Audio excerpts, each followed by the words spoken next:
South Africa get crushed, dominated, chewed up and spit out by India in the first T20I in Durban.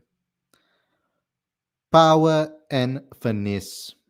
That's the title of today's video because that's exactly what India showed today. South Africa had no answer for them with the bat, with the ball. It was a complete domination from the boys in blue. And I'm going to have to look at this particular series and this particular match in maybe a little bit of a different light. I'm going to try and give you two perspectives over here from my analyzation of the game.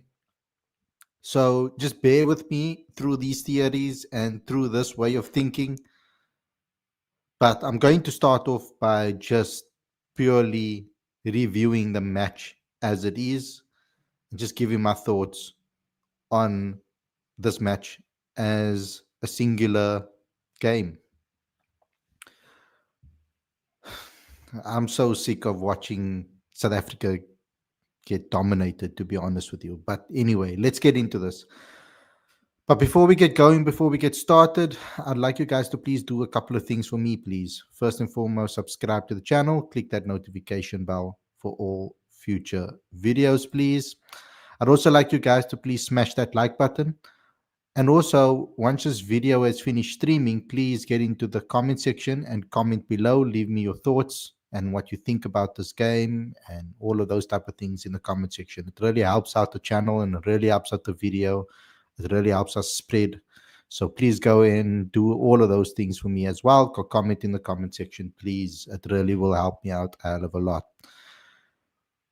I'd also like you guys to please download the latest issue of Cricket Fanatics magazine monthly. Every issue is 100% free, straight to your inbox every month. Link is on the screen right now as well as in the description. So without further ado, let's get straight into today's video.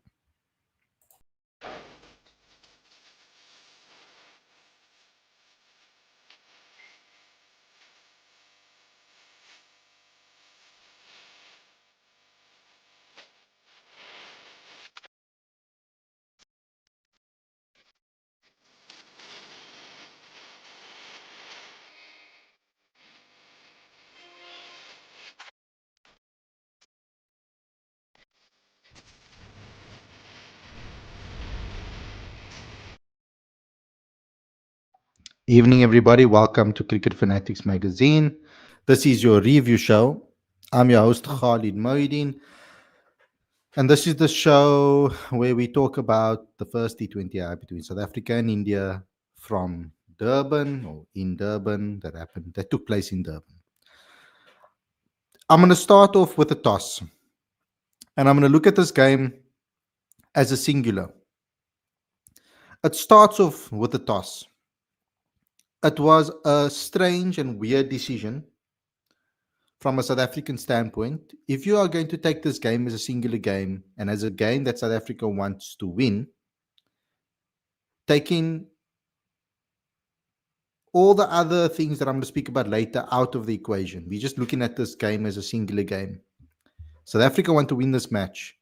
The decision for me at the toss to go and bowl first against an Indian attack as complete as this, as deep as this, as aggressive as they are, in Durban was strange to me.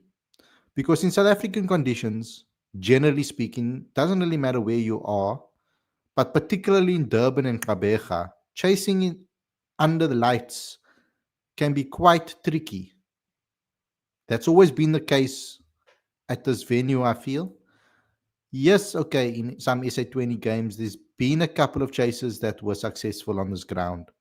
But generally speaking, especially when you've got a relatively new combinations at the top of the order and in this batting lineup, chasing on this wicket can be quite difficult.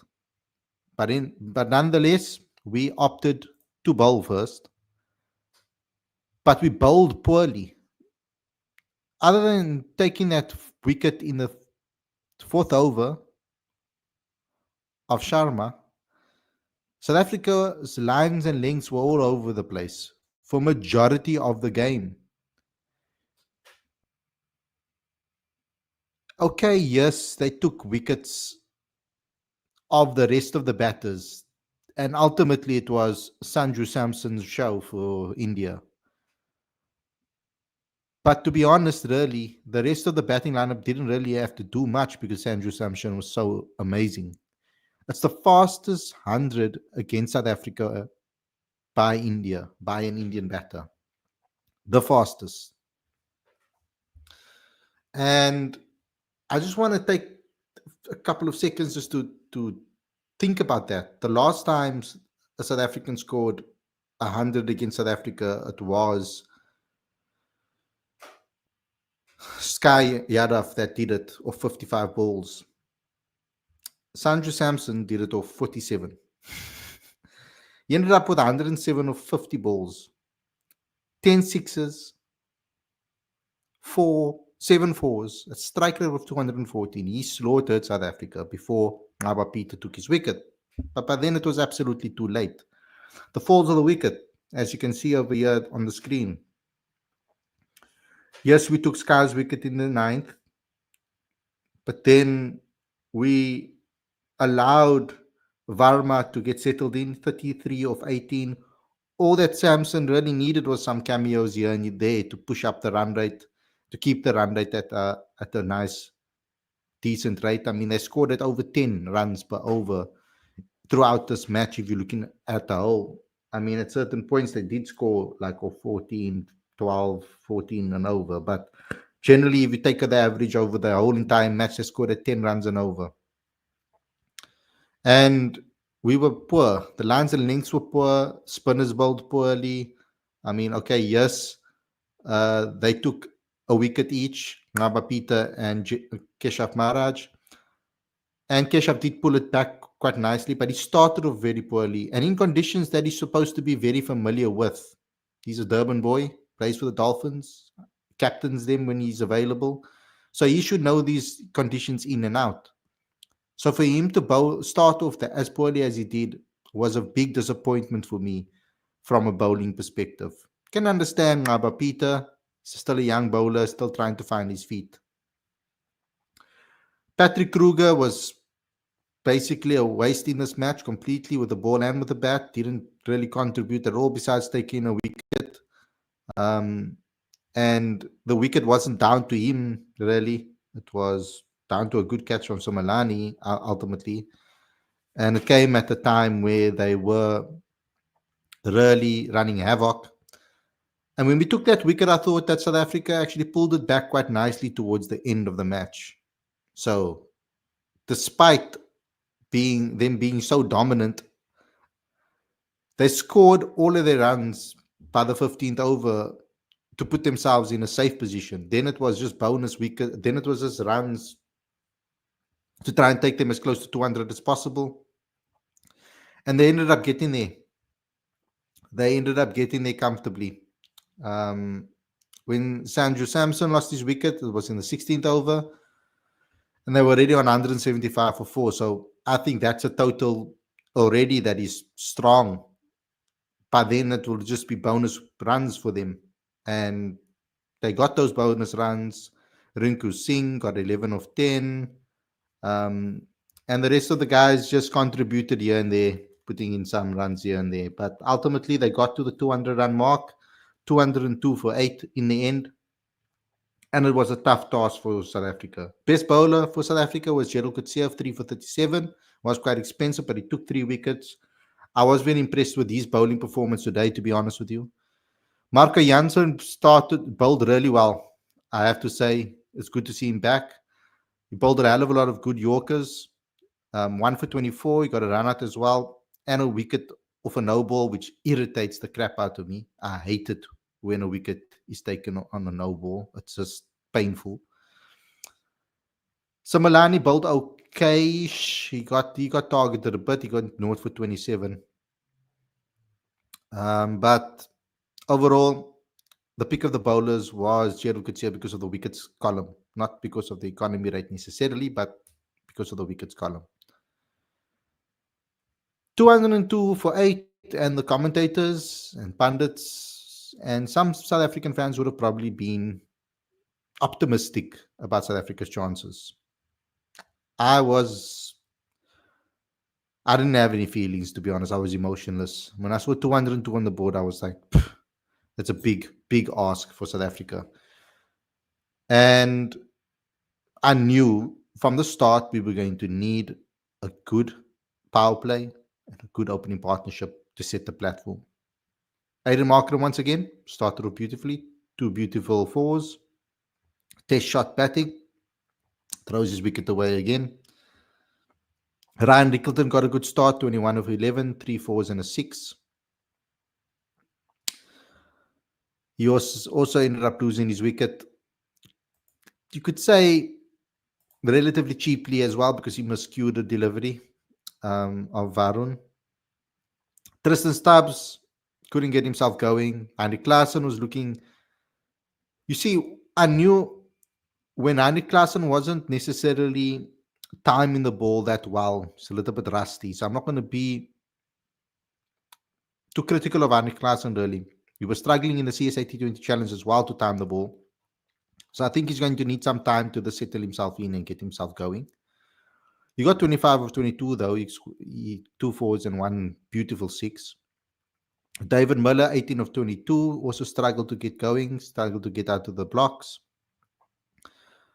But it's not their fault, really, because it was a tough ask for the two of them to save South Africa. And I don't want South Africa to be in a situation like where we need players to save us. I want games where we are dominant, where we are scoring from the front foot, from the start, building good foundations, building good platforms for the rest of the guys to then come in. Andy Klaasen and David Miller's job for South Africa these days shouldn't be every single time to save South Africa. Now and again, yes, that will be great. But their role should be coming in when the platform's set and then kicking on and keeping the momentum and keeping the run rate up. That should be their focus. That should be their role in the South African side. Not this bull crap of trying to save us every single time we in a shit position. I want them to be able to come in with a platform. When last have they done that for South Africa? When last have they had that privilege to come in to a South African setup, come out to the middle when the platform is set and they can just kick on and have fun? I want to see them let loose and have fun now that they're getting older and they're getting towards the end of their careers. It's time for the younger guys to now step up and be the players that set the platform. Like in India's team, the new players come straight in.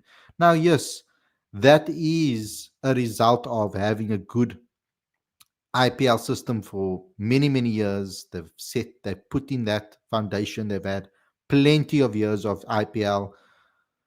So their T20 setup should be brilliant, should be world class, and it is world class. When the older players retire, they should have an abundance of talent to come through the system and come in straight into the national side. South Africa is now only in their 3rd season of this SA20, so we're not going to reap the rewards fully yet of that system. So we do have a way to go. Gerald Coetzee batted well as well, 23 of 11, 3 beautiful 6s as well. So Malani came in, he hit a massive 6, and then he went out 3 balls later. So I was hoping that he would stick around a little longer. Marco Jansen hit a 6 and a 4. He got 12 of 8. So signs there from the younger batters that we have players that can hit the ball long. But at the end of the day, it wasn't enough. We were bowled out for 141 in 17.5 overs. We weren't even close to getting to their total. And India won by a mammoth 61 runs. So what is the flip side for me? And guys, this is a call-in show if you guys want to call in and have your say. So what is the other side for me? Now, when I think about it, and I'm like, the decision at the toss, you can look at it maybe, if you are an optimistic fan, you could look at it as South Africa trying to test themselves. They should try and chase as many times as they possibly can under pressure. because that has been their downfall in plenty of ICC tournaments. So that's the pressure that they need to put on themselves. And they're going to need to sort that out if they want to try and win a tournament down the line. So you can look at it in that perspective.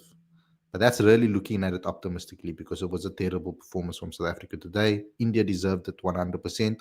But now at least they know what they're facing with the two spinners that India have.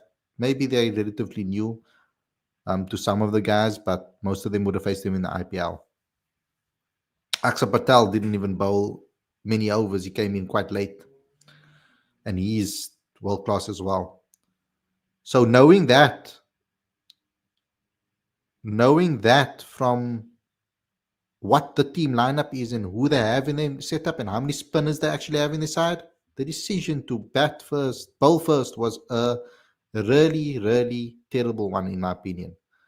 But I'm no expert. I'm just a fan. And it's easier, maybe you're going to think that it's maybe easier for me to say this in hindsight, but I said this when I saw the toss. When I saw that the toss result, I was like, what are you doing, South Africa? Um, Durban's wicket, um, in my opinion at least, is harder to chase big totals. It's easier to chase when you have a low total on the board. Yes, because the outfield's quite quick and whatever. But when you have a big total on the board, bowlers can really utilize the pitch and the conditions to their advantage. And that's exactly what India did. They were world class. So let me get into the live chat and see what you guys have had to say. Waka says, hello, Khalid and everybody. How's it, Wakas? I think we gave them too many runs. We gave them, that's the key word. We gave them too many runs. I think, yes, a lot of it had to do with Sanju Samson's brilliance, but a lot of it also had to do with South Africa's poor bowling, particularly in the first half of the game, particularly in the first half of that innings for India. The lines and links were all over the bloody place. We need to bowl a lot tighter, and we need to bowl a lot more consistent, and we need to be a lot more consistent and to put pressure on the opposition batters and making it hard for them to bat. Because we couldn't find our line and links 100%. King James says Proteas 100% outplayed, was choosing to bowl first a mistake. That's what I just spoke about now. PBG3 says 4-0 is a possibility. PBG3 says well prepared, young team India crushed reluctant Proteas. What an inning, Sanju. PBG3 says I hope some come back from Proteas in the next games. This reminds me of Kuldeep Chahal of 2018. Remember that, guys, when Kuldeep and Chahal completely murdered us. They got like 33 wickets between the two of them in the ODI series. It was a nightmare. And I covered those games. I went to every single game for that. I still toured with the Proteas covering those games as a journalist. And it was a nightmare to watch. Wakas, yes, poor decision batting second, knowing the Durban condition not favorable for the chase. PBG3 says 140 would have been difficult against Bishnoi and Varun. They prepared well. Probably by this series end, Miller and Klaasen find some cricket practice. Seems totally out of touch. Waka says I could have added that MB and Brevis into the team just to give them some time, even we lost the game like that. I mean, for me, I think it's more important that both of those players play 4-day cricket. I think Brevis has a better chance of trying to make that test side. Yes, he can make the T20 side too, but I just think first class cricket is a lot better for them, I think, right now. I mean, I want all our youngsters to play first class cricket. Waka says, next 3 games, I want Proteas to play some ruthless cricket like India played in this match. And they mentioned it in the pre-match press conference as well. Not in the pre-match press conference, in the pre-match interview. The captain, Sky, spoke about that. He spoke about playing ruthless and aggressive cricket, and they did exactly that.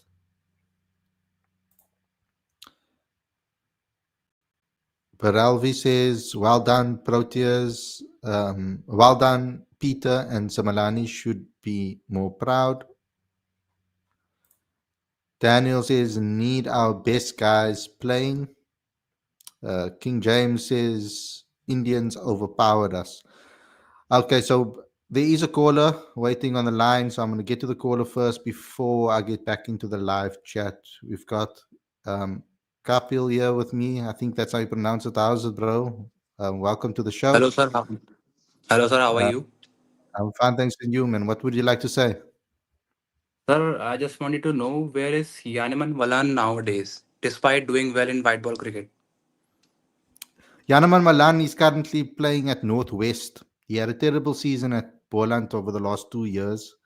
So he's gone back to Northwest to where he studied um, to try and get his form back and try to play again in some cricket to get himself back into the equation. So it hasn't been a great couple of years actually. Last 3 years for Yanaman Malan has been really terrible. So that's where he is at the moment. And one more question, sir. One more question. Yeah, go ahead. It's your time to speak. Where is Simon Harmer nowadays, despite doing well in last home series? I have no clue what's happening with Simon Armour. I don't know if he fell out with the coaches. I don't know what the thing is. If he fell out with CSA, I have no clue what's happening with Simon Armour. He's not a guy necessarily to come out and speak either, so it's very difficult to get information. So that's Is he something playing that county cricket? Is he playing county cricket?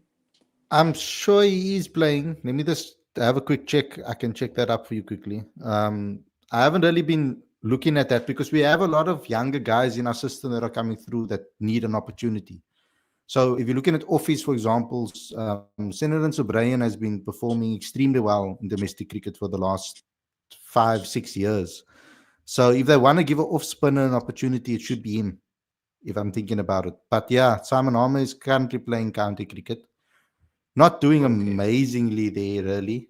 Um, Struggling there too. But I mean, obviously, those conditions aren't necessarily spinner friendly. But But he he has doesn't. done well in the past. Yeah, but he needs to play. But he also, if he wants to play for South Africa, he needs to say, "Okay, cool, I want to play domestic cricket." That's unfortunately Oh. he's not playing domestic cricket in South Africa, so he needs to then put his name in the hat for domestic cricket to say, "Okay, cool, then they can pick him."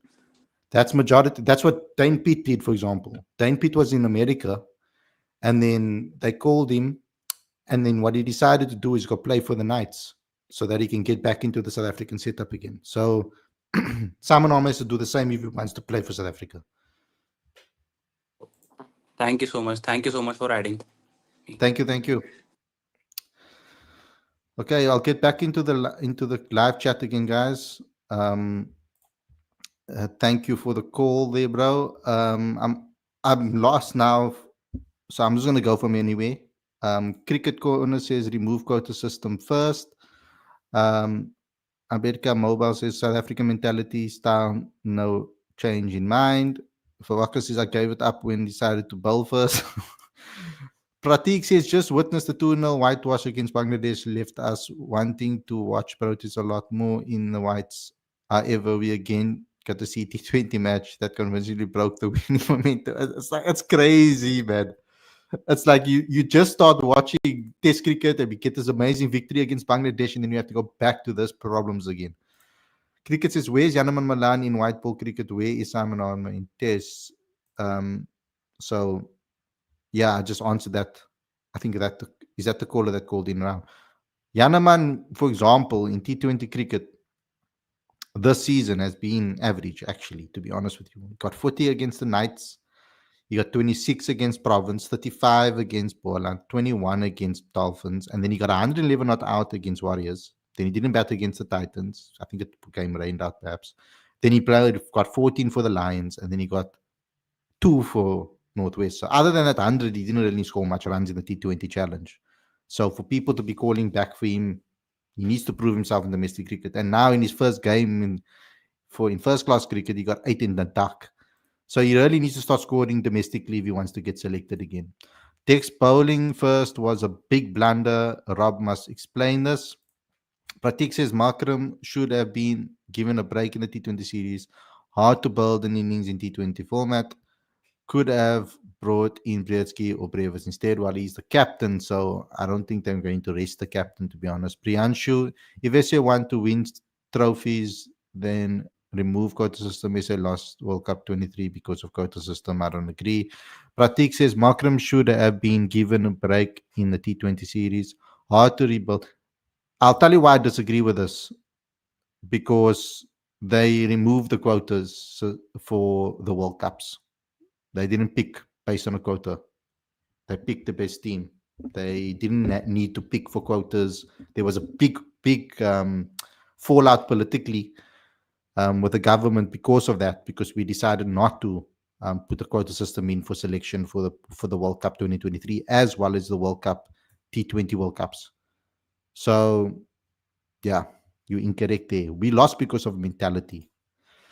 But I think Markle could have been given a okay. They already read that out. Joey Van Heerden says we seriously need to address Aiden Markram. He's average as captain around 30 now. Also, another series loss loading under him. The guy needs to get himself in bloody form. It's getting irritating now to an extent to be a fan of him. It's getting really annoying to watch him give his wicket away on a constant basis like this. This needs to be sorted out. I don't know if a time away from the game will help. It's and a little bit of a break. But I did think that they got enough time off away from the game between the World Cup and now the start of the new season. Um, but maybe not enough, because they play all year round. So I don't know what it is, and I don't know what he needs. But in what we need as fans is for him to come right, because it's been way too long now. Tabo says, I've been defending Aiden for a while now and I'm getting sick of it. I just got back from the ground and it was terrible. We were one batter short. Two, mm, maybe a Vian Mulder could have come in here. No, we can't chase. But we need to learn how to chase, though. Maybe now is the right time against a world class outfit like this to learn how to chase. But if winning is the priority here, then we should play to our strengths. But then what do you learn from that as well? So I'm like torn. Pratik is looking at this match. I'm not sure where is the win for South Africa coming from this match. It's T20 cricket. Anything can happen. India can have a stinker like us in the second match. Anything can happen. Win the toss bat first, especially day night.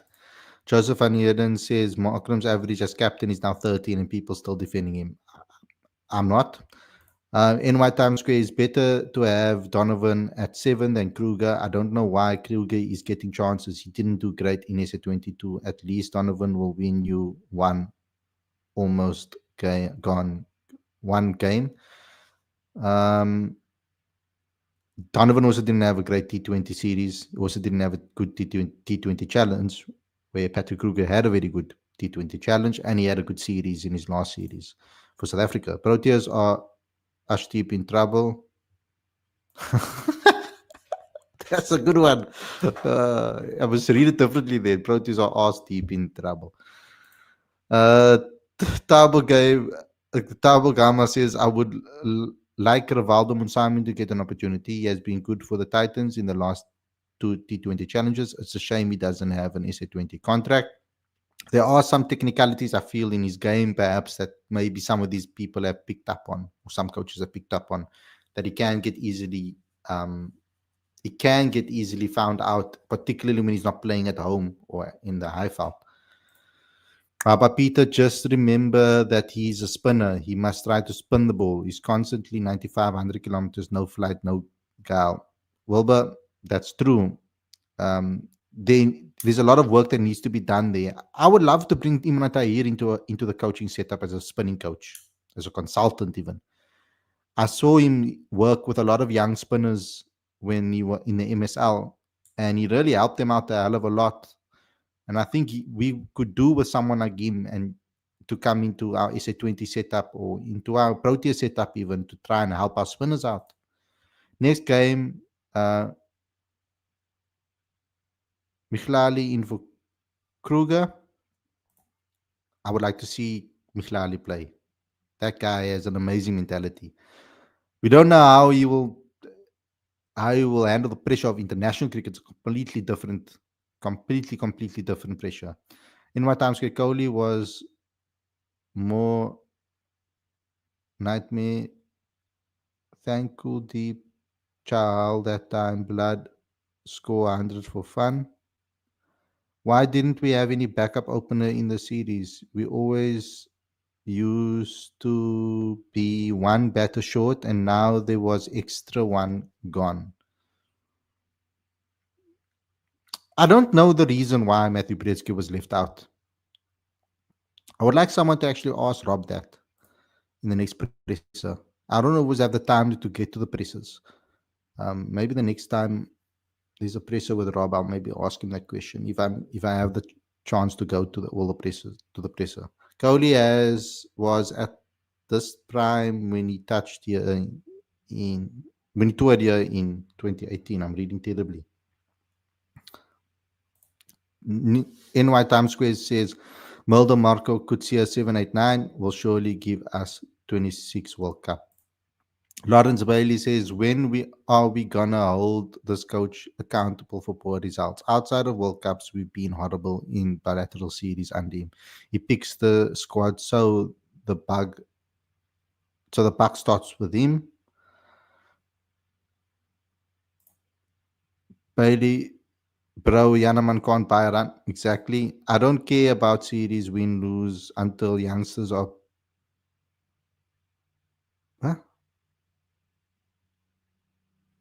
I don't know what you're trying to say there. Right team plans. I don't know what you're trying to say there. Wilbur says Markram has a technical issues with that back flip.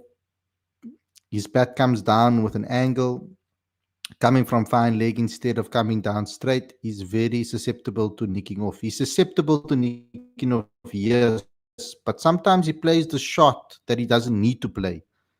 I think shot selection as well is terrible. Lawrence says Simon Hom doesn't even play domestic cricket in South Africa. How can they pick him?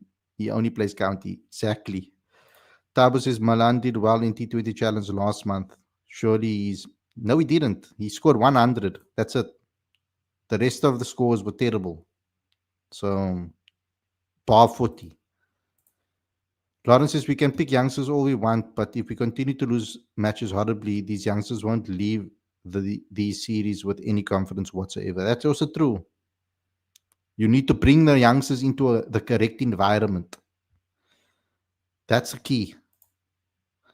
In my times cases, Malan used to have good average in ODI, but Bro was removed suddenly. There were technical flaws in his game, particularly against spin. That's why they removed him. Dex, we can't lose the series. We must win next 3 games. Waka says, let's bring Hash and Quinny back in the squad for opening.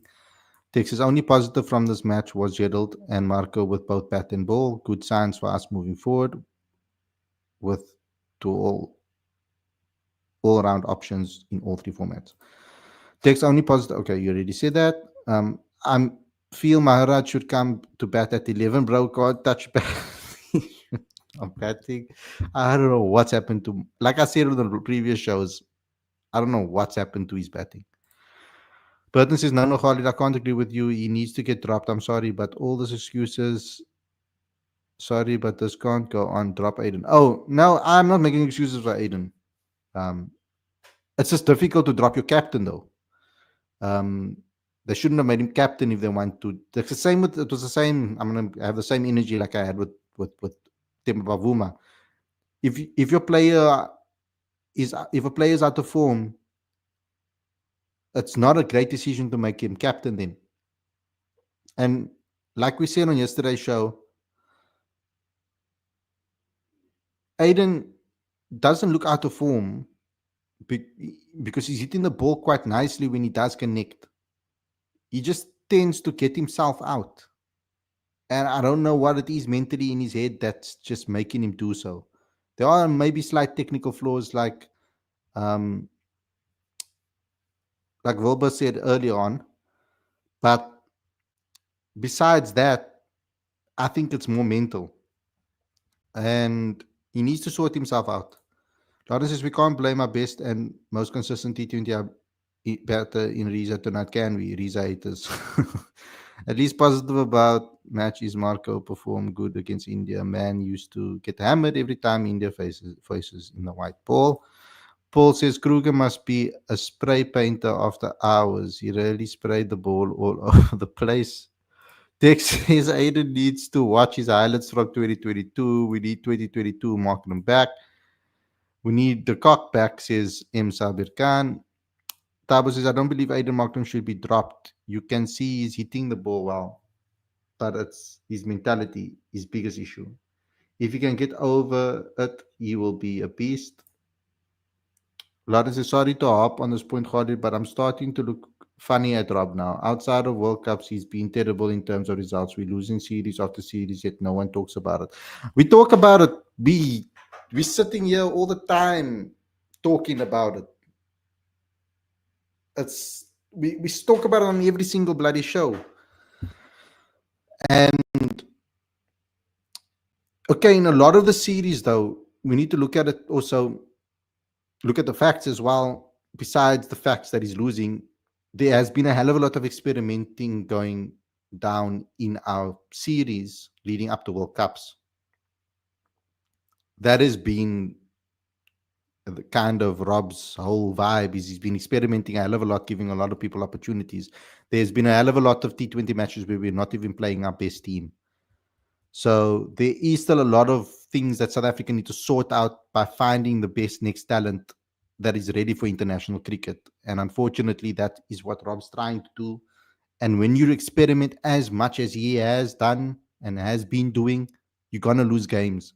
But this isn't good enough. He needs to start getting results. But we can't just ignore what he's done in T20s, in World Cups. We can't. I mean, two semifinals and a final. I mean, we can't just ignore that.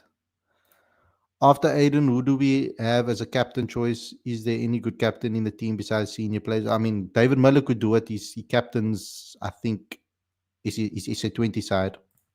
Msabi Khan, that World Cup final is going to save a lot of them, Aiden and the coaches. Shikar says Malcolm can't bat, and then he thinks of himself as a great spinner. Aiden is doing Aiden things pretty 20s and fuck all, so frustrating. Shikar says, when does this Joker management realize that Marco is a joke at number 7? Yeah. He came at 18, didn't he, today? No, he didn't. SA Cricket, one moment up, next moment down. And that's when it happens when you play multiple formats. A word on Sanju, knock, justice delivered. Brilliant knock. I already spoke about it at the top of the show. Shoot for all three formats is Wakas. I wanted that initially. I actually wanted Coach Shukri to be involved in all three formats as the next coach. But then they decided they're going to split the roles. Pratik says someone should definitely be talking to Markram around the form. Ash or Shukri or Rob. Rob is acting like Boucher. PBG3 says Aiden should try to play anchor role. Wilbur says, do you agree with the decision to bowl those 2 overs of spin, Markram and Maharaj in the power play? Nope. Another bad decision, particularly in Durban, particularly when the ball was moving around and they were finding some good line and lengths, Gerald and Marco. I don't think it was the right decision to bowl the spinners at that point in the match. They should have bowled their spinners up, kept their spinners for a little bit later in the middle overs.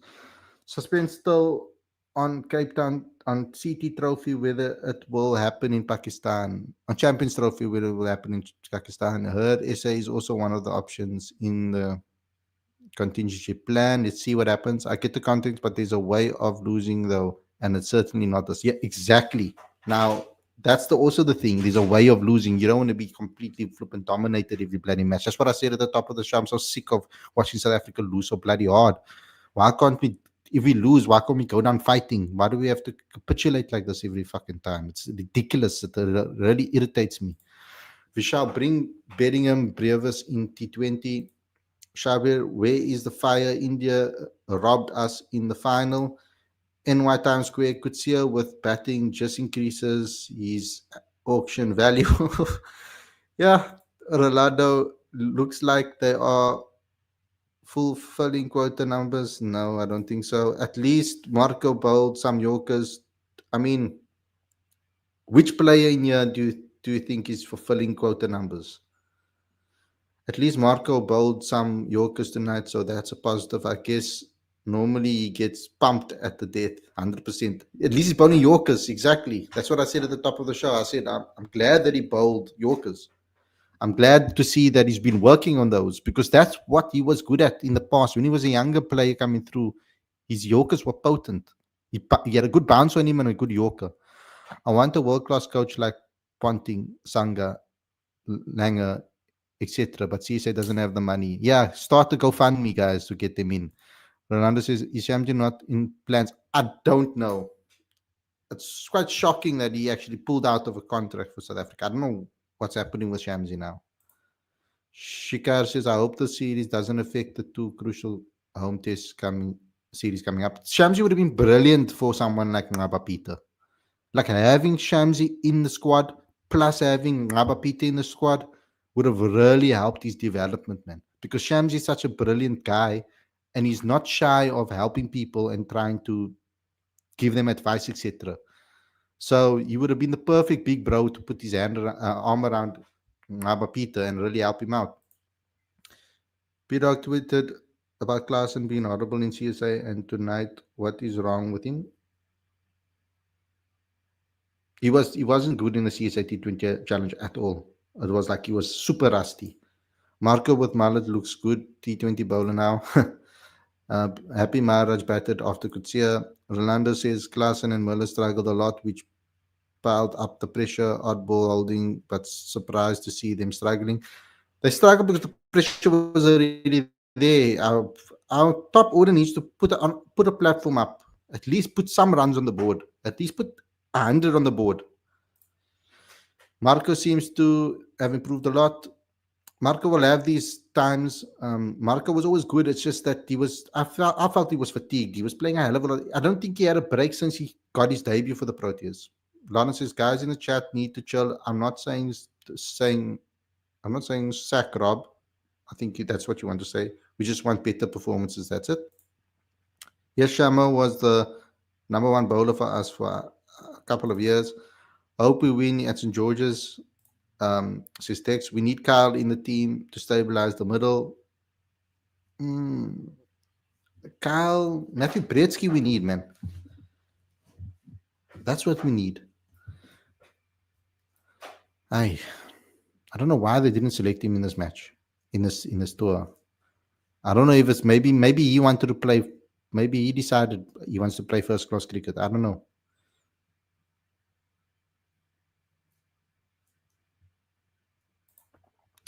Imran Tahir should be appointed for spin development. He understands the pitch and situation is really good. Klaasen hasn't played pro cricket in SA in a while, to be fair. Only played a couple of CSA. I know, that's what I said. That's why I'm kind of giving him a little bit of grace. Dex says, why not Geoff Linde, Khalid?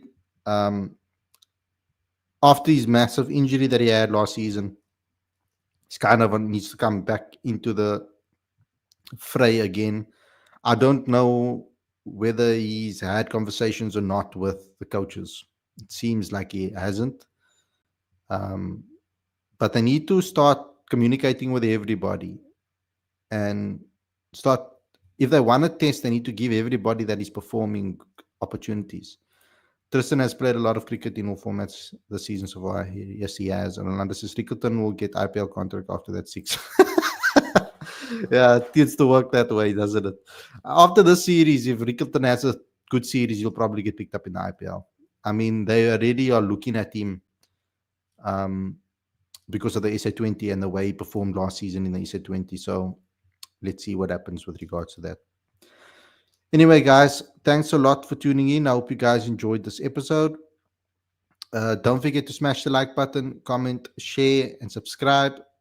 Um, for, subscribe and click the notification bell for all future videos. But also, I would like you guys to please comment in the comment section after this video stream has ended.